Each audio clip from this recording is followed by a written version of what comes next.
સમાચાર અમદાવાદથી મોડી રાત્રે સેવન્થ ડે સ્કૂલની તાળાબંધી થઈ હતી।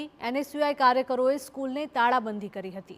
સ્કૂલમાં બનેલી ઘટનાના વિરોધમાં એનએસયુઆઈએ તાળું માર્યું છે।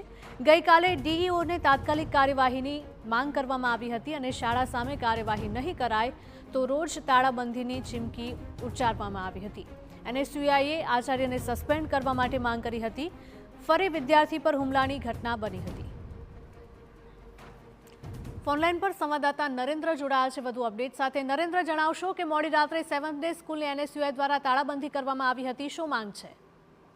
જી હિરલ, પરમ દિવસે ઘટના બની હતી શાળામાં કે શાળાના વોશરૂમમાં એક વિદ્યાર્થીના ગ્રુપે અન્ય વિદ્યાર્થી પર હુમલો કર્યો હતો અને એમાં બ્લેડથી ઘા મારવામાં આવે હોવાની ફરિયાદ ખોખા પોલીસ સ્ટેશનમાં નોંધાઈ હતી। આ પ્રથમવાર નથી કે જ્યારે સેવન્થ ડે સ્કૂલમાં આ પ્રકારની ઘટના બની હોય। આ અગાઉ પણ ઘટના બની હતી અને એને જ લઈને એનએસયુઆઈ દ્વારા આ ઘટનાને બાદ ગઈકાલે જિલ્લા શિક્ષણ અધિકારી સમક્ષ માંગ કરવામાં આવી હતી કે શાળાના આચાર્યને સસ્પેન્ડ કરવામાં આવે અને શાળાના વિદ્યાર્થીઓમાં એવી તો કેવી આક્રમકતા વધી રહી છે કે જેના કારણે આ પ્રકારના બનાવો વારંવાર બની રહ્યા છે।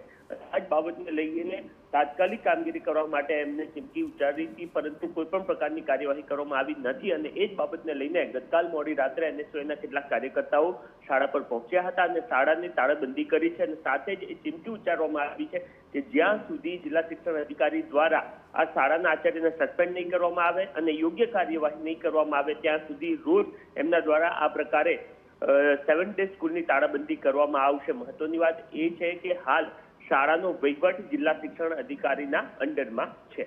જી નરેન્દ્ર, માહિતી બદલ આપનો આભાર। સ્કૂલમાં બનેલી ઘટનાના વિરોધમાં એનએસયુઆઈએ તાળાબંધી કરી હતી। મોડી રાત્રે આ તાળાબંધી કરવામાં આવી હતી।